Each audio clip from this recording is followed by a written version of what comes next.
तो रेजोनेंस की डेफिनेशन क्या है, एक बार डेफिनेशन के कंसंट्रेट करो, फिर हमें ग्राफ देखते हैं।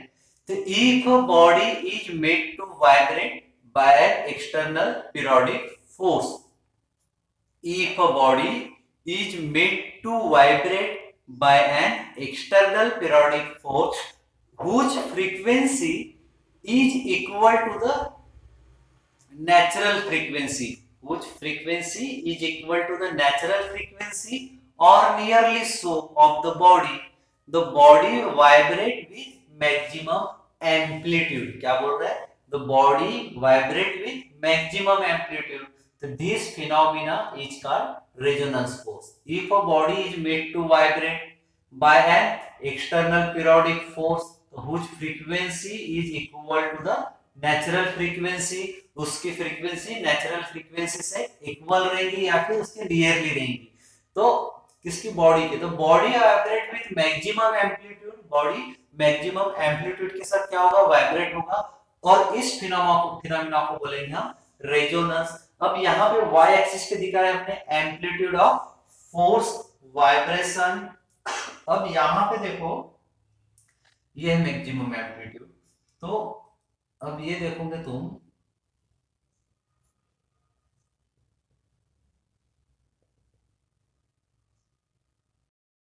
यहां देख रहे हो, यहां समझ में आ रहा है आपको रेजोनेंट फ्रीक्वेंसी, ये क्या है, रेजोनेंट फ्रीक्वेंसी।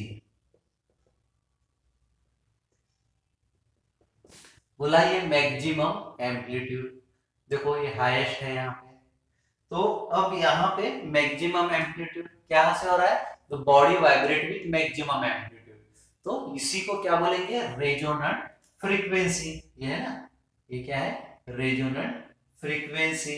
अब यहाँ पे ये जो आ रहा है इधर, ये क्या रहेगा, लो डैम्पिंग, क्या रहेगा, ये लो डैम्पिंग, लो डैम्पिंग, और ये जो कर्व पे दिखा है ये होगा हाई डैम्पिंग, ये क्या होगा, हाई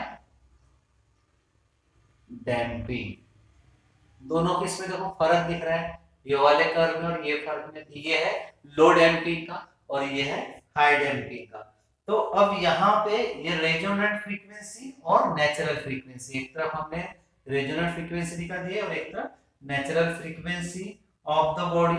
तो यहाँ पे दोनों एरो देख रहे हो, तो ये लिखा है यहाँ पे, if a body is made to vibrate by an external periodic force तो which frequency is equal to the natural frequency, तो एक को बोल देते हैं हम resonant frequency, resonant frequency is equal to the natural frequency of the body. ये क्या है, natural frequency of a body.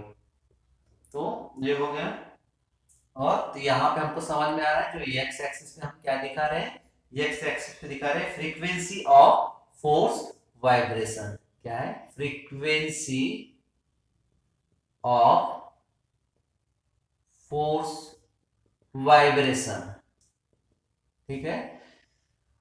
तो अब यहां देखो, for low damping, low damping के लिए, for this, for low damping amplitude of vibration has a sharp maximum, यहाँ पे तुमको शार्प दिख रहा है ना, दिख रहा है ऐसा शार्प, यहाँ पे क्या है, ऐसा शार्प है। तो for low damping the amplitude of vibration for sharp maximum at resonance as shown in figure, the flatter curve without pronounce maximum is for high damping. जो क्या होगा, ये flatter curve without pronounce maximum is high damping, ये क्या है, resonance. तो resonance को हम क्या बोल सकते हैं, रेजोनेंस को बोल सकते हैं it is produced by force vibration, it is produced by force vibration, it is produced by force vibration, it is produced by force vibration when the external periodic force has frequency equal to the natural frequency। लिखा है definition में If a body is made to vibrate by an external periodic force, तो whose frequency equal to the natural frequency? ये किससे produce हो रहा है? It is produced by force vibration when the external periodic force has frequency equal to the natural frequency. इसकी frequency इससे equal रहेगी natural frequency से। और दूसरा पॉइंट क्या बोल सकते हैं? Energy supplied continuously by the external periodic force. Energy is supplied continuously. Energy is supplied continuously energy supplied continuously by the external periodic force, by the external periodic force.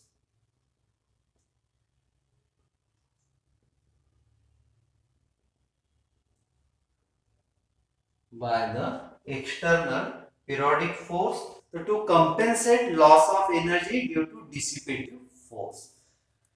तो ये क्या है? रेजोनेंस। क्या है resonance? If a body is made to vibrate by an external periodic force whose frequency is equal to the natural frequency of the body, तो vibrate with maximum amplitude, this phenomena is called resonance. अब हम यहाँ बात कर रहे हैं vibration. अब किससे प्रोड्यूस हो रहा है? फोर्स वाइब्रेशन से। फिर दोनों सेम है क्या? नहीं है। फोर्स वाइब्रेशन और रेजोनेंस सेम नहीं है। अब दोनों में डिफरेंस क्या है? देखो, force vibration these are produced by an external periodic force of any frequency. जो फोर्स वाइब्रेशन है वो प्रोड्यूस हो रहा है किससे? एक्सटर्नल पीरियोडिक फोर्स से of any frequency. But resonance produce हो रहा है, it is produced by external periodic force whose frequency is equal to the natural frequency. वो क्या रहता है? रेजोनेंस। और फोर्स वाइब्रेशन में